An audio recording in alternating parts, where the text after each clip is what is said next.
TV5 News. This is suicide. Patty officials bring forecast. A gun around the corner. Find out the podcast. And Derek Titus here with the rundown of the decreasing field.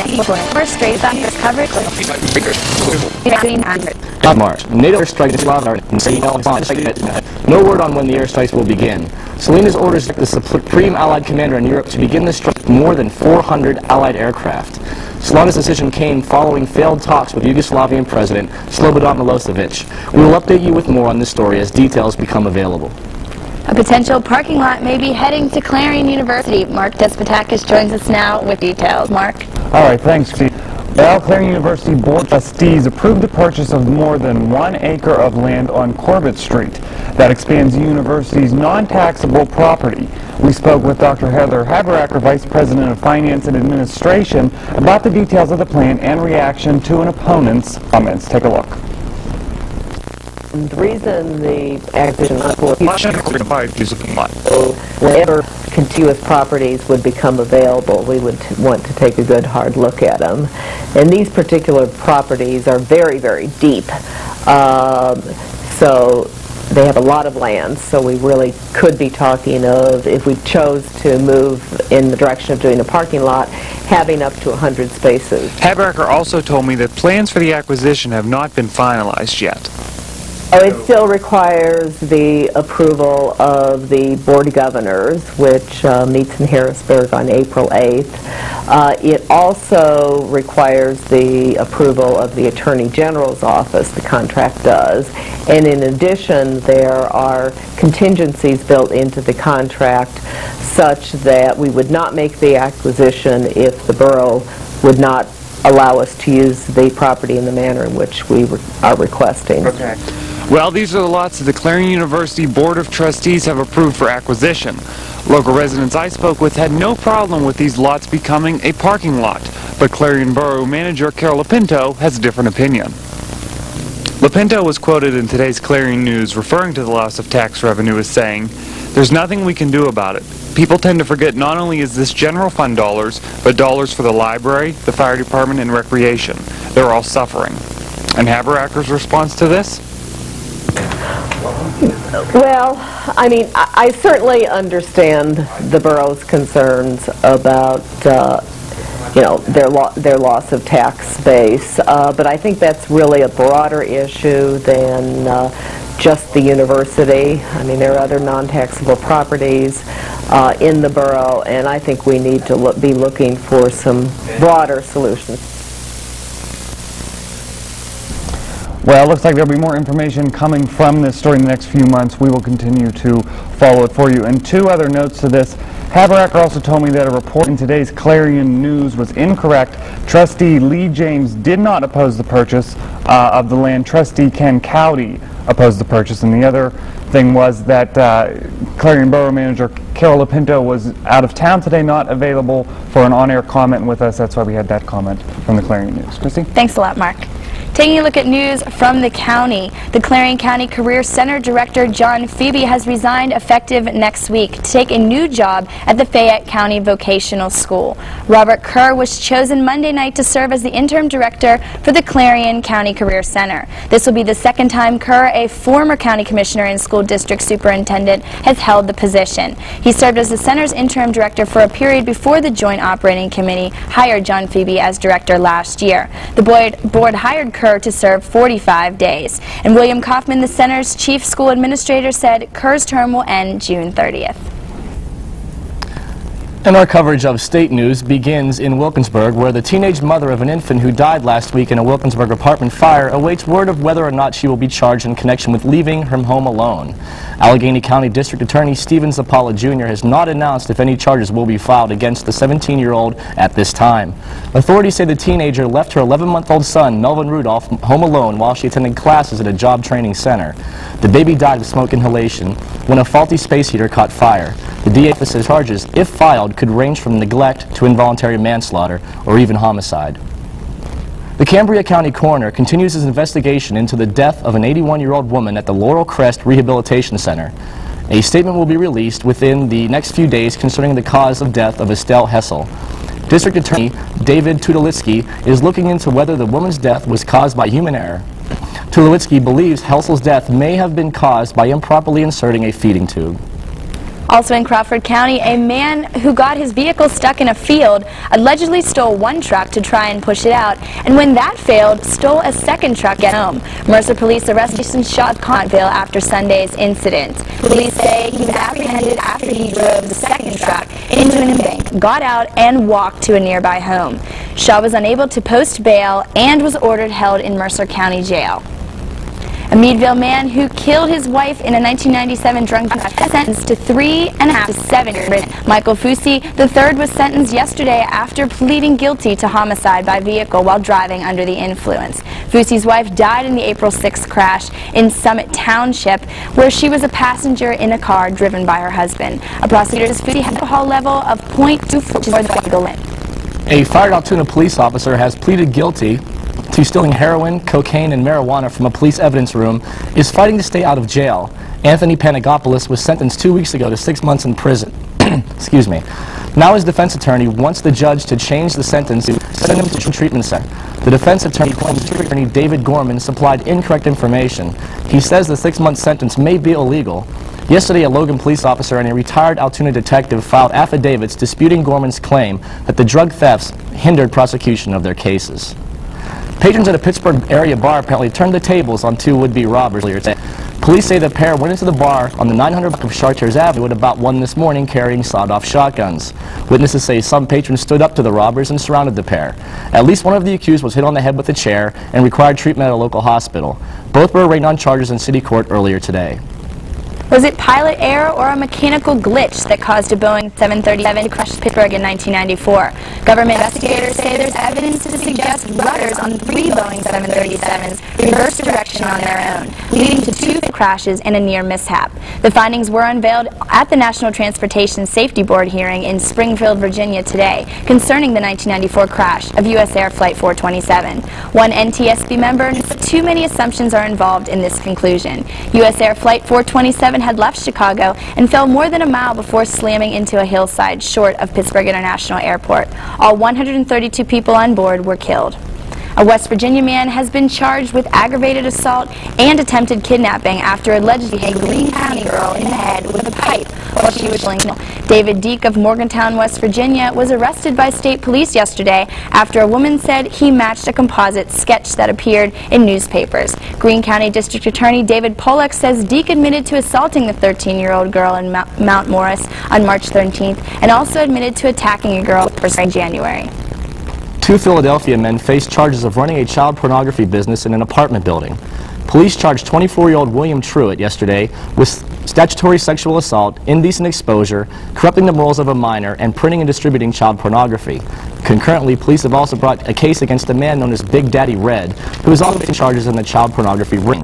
According to police, Truitt allegedly made the tapes at his apartment with a 8mm digital camera and then sold them to local adult bookstores that were apparently unaware they included juveniles. Truitt is being held at the Philadelphia Detention Center on $100,000 bail at this time.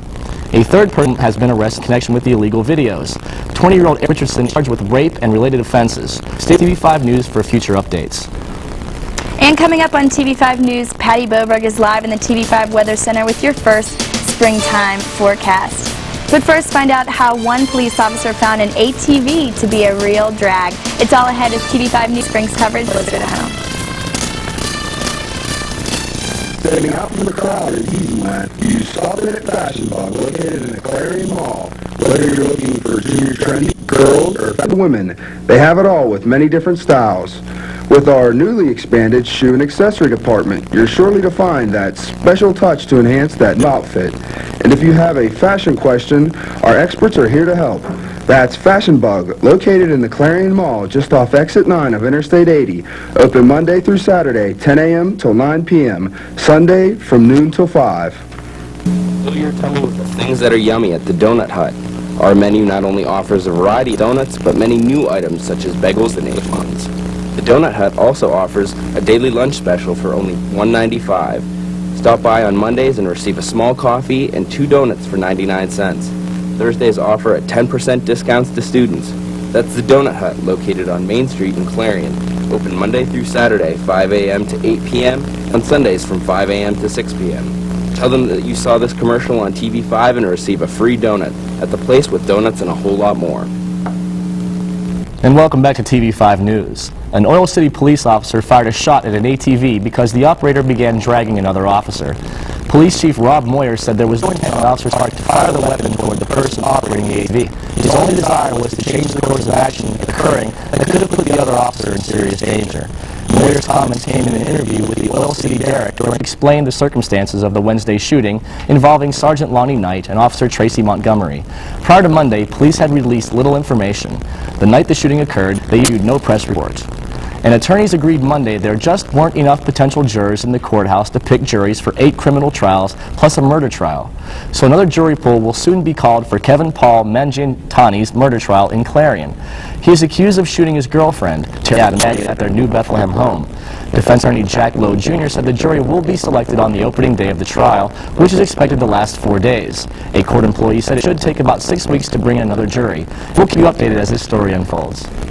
A judge is scheduled to hear an appeal filed by 2 women who were denied the right to open a personal care home for the mentally retarded in Franklin. Venango County Common Pleas Judge H. William White will hear the appeal at 9 a.m. Wednesday, April 14th at the courthouse. The hearing is expected to be open to the public, but an immediate decision is not likely. The city's zoning hearing board voted unanimously in December not to allow Sarah DeLuca and Melanie Turk to house to 8 mildly to severely mentally retarded people in the home at 745 Liberty Street. During the earlier hearing, several neighbors spoke against the project. They were concerned about declining property values and children walking to and from the nearby elementary school. The Clarion Forest Visiting Nursing Association Hospice is now recruiting volunteers to provide a variety of services to its patients. Volunteers will work with and support primary caregivers and hospice staff in helping individuals. Free training is provided by VNA Hospice as well as mileage reimbursement. Spring training sessions are scheduled from 9 a.m. to 1 p.m. April 13th, 14th, and 15th at the VNA office in Knox. More information is available by calling 797-1492. Straight ahead on TV5 News, Patty Boberg will be reporting from the TV5 Weather Center on the forecast for the upcoming week. In Romulus hotel room. Stay tuned for these stories and more as TV5 News brings coverage closer to home. If you're tired of those boring Saturday nights, then head on down to the Bowl Arena, where we have racquetball every Friday from 9:30 to 12:30 and Saturday from 11 to 2. And if bowling's not for you, then head on over to our game room with 8 pool tables and an extensive selection of arcade games. The Bowl Arena is also a fun place for birthdays with bumper bowling for kids and league play for adults. That's the Bowl Arena, located just 1 mile east of Clarion on Route 322. Phone 764-3471. Opens daily at noon. At the Carpet Barn, we love it when people walk all over us, because we know our carpet is designed not just for soft color, but to stand up to the toughest traffic. It's soft enough for the big to crawl on, yet stain resistant enough for pets to run off. And its beauty will last for years. So for the walk of your life, come to the Carpet Barn. We have your best interests underfoot. Welcome back to TV5 News. And according to Punxsutawney Phil, spring is supposed to run. Patty Boberg is here to end that mystery. Patty? Taking a look now at your TV5 Weather Center extended forecast. On the satellite imagery map, you can see we are currently on the clear side here in Pennsylvania. Not much is going on in our areas. There is a front to the southwest, though, and as it begins to push into our direction, we won't see many effects of that. It's going to basically bypass our area. The precipitation map is also showing us to be clear. To the north, there is some snow. It isn't going to, we'll see a flurry or 2 at the most, but that'll be it. For the remainder of the week, we will have some clouds, and as you look at the 4-day planner, Wednesday will be cloudy, high 55, low 36. Thursday, cloudy, high 47, low 20. Friday, cloudy, high 43, low 23. Finally, for Saturday, cloudy, high 47, low 26. That's a look at your TV5 Weather Center forecast. Now back to Christy and Dave. Thanks, Patty. 2 freight trains collided in Illinois this morning, igniting a brief fire and knocking 8 cars off the tracks. The accident took place 11 miles east of last week's deadly Amtrak crash at Bourbonnais, but on a different track. According to a Conrail spokesman, today's collision was between a southbound Union Pacific train and an eastbound Conrail freight. The 2 trains collided at about a 45-degree angle, and it's not yet clear who had the right of way. 4 people suffered injuries due to the crash.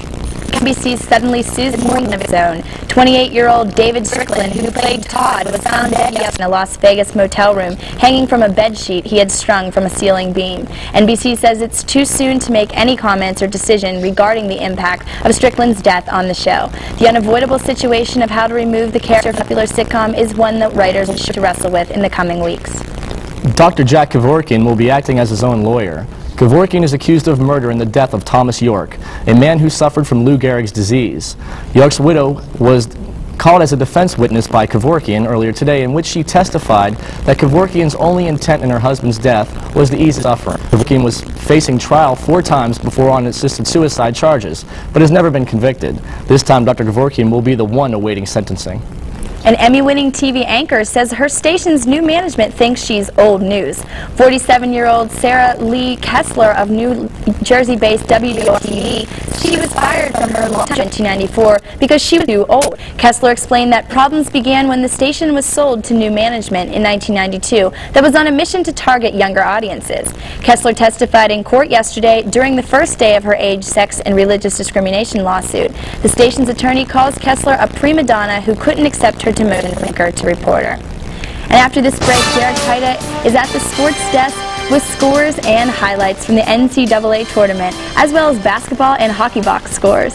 Plus, now that the weather should be letting up, Nani Lombard will be joining us live via remote to help us find alternative to spring cleaning. All this and more as TV5 News brings coverage closer to home. News travels fast. That's why you need the speed and accuracy of a news team that brings coverage closer to home.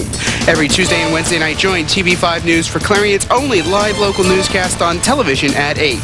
Tune in for the latest in regional, state, and national news. Plus, news exchange part Clarion News. Team up coverage closer to home Tuesday and Wednesday at 8 a.m. Clarion's only live newscast on television is here on TV5. Good evening. I'm Derek Pida with TV5 Sports. Well, it's Final Four time in men's college basketball. The lowest left was 4th in the South. They hit on the non-seed Connecticut. The equal battle of the 1 seed out of the Midwest, Michigan State. Those 2 games will be played Saturday night. The championship game will be played Monday night. The host city of this year's Final Four is St. Petersburg, Florida. On the women's side, time defending champion Tennessee was knocked off last night by Duke, 69-3. The Bulls held Volunteer Superstar just 8 points.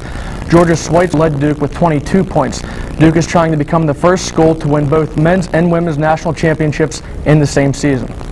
It didn't take long for Iowa to find a replacement for head basketball coach Tom Davis, who recently resigned. They chose who has compiled a 7-year, played for Bobby Knight at Indiana from 1983 until 1987. In hockey news, the Penguins left winger Kip Miller could be back in the lineup as soon as Thursday following an eye injury.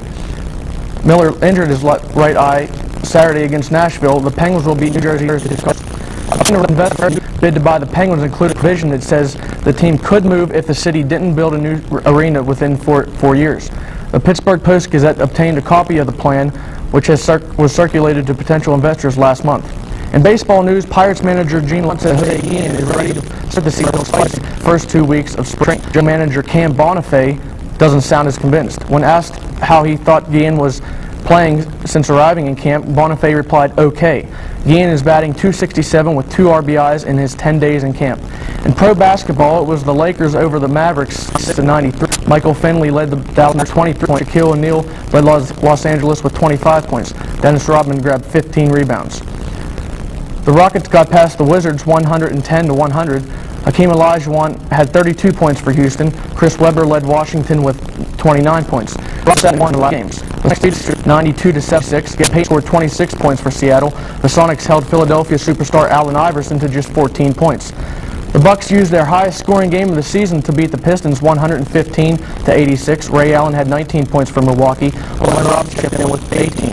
Christian Lake with 17 points. That's it for sports. Thanks, Derek. Nani Lombard is here with this week's Entertainment Beat. Nani?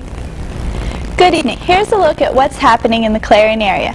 This Friday, March 26th, Michelle's Cafe on Main Street in Clarion will be presenting live entertainment. From Ethan and Ron Ramon will perform acoustic and music. The 16th Annual Women's Conference will take place on Friday and Saturday, March 26th and 27th in the Gemmell University Student Center. Speaker Hilda E. Ward will be lecturing on journalism and peer health education, helping students read and reach out. Keynote speaker Marie Lasquez, a nationally published author, will focus on the trials and tribulations of relationships and women's lives. For more information, you can call the Continuing Education Office at 226-2227. On Sunday, March 28th, there will be a piano recital in the Boyd Auditorium beginning at 3 p.m. The recital will feature guest pianist Andrea Swan. The University Activities Board is once again sponsoring an open mic night on Monday, March 29th at 8 p.m. in the Gemmell Upstairs Rotunda. All students are welcome to attend. On Sunday, March 3rd will be reading at 8 p.m. in Moore Hall. Next Tuesday, March 30th, the Clarion University Forensics Department is sponsoring a public debate in Hart Chapel at 7:30 p.m. Anyone is welcome to attend. Also on Tuesday, the Clarion University Jazz Band will present a concert in the Marwick Boyd Auditorium beginning at 8 p.m. That's what's going on in Clarion. For entertainment, I'm Nani Lombard, TV5 News. Thanks, Nani. A group of Pennsylvania state senators introduced a legislative package today designed to help school officials, parents, and police to prevent school violence. Highlights of the legislation include training students to resolve conflicts with violence, establishing certain codes of conduct, and alcohol policies. Mandating the reporting of violent acts to authorities and making possession of firearms in school a felony. This legislation is an opening process and will update you as its progress continues. And now, for one last look at our weather, here's Patty Gilbert. Today, once again, partly cloudy, high 55, low 36. Thursday, cloudy, high 47, low 29. Friday, high 43, low 23. And finally, for Saturday, mostly cloudy with a high 40, low 26.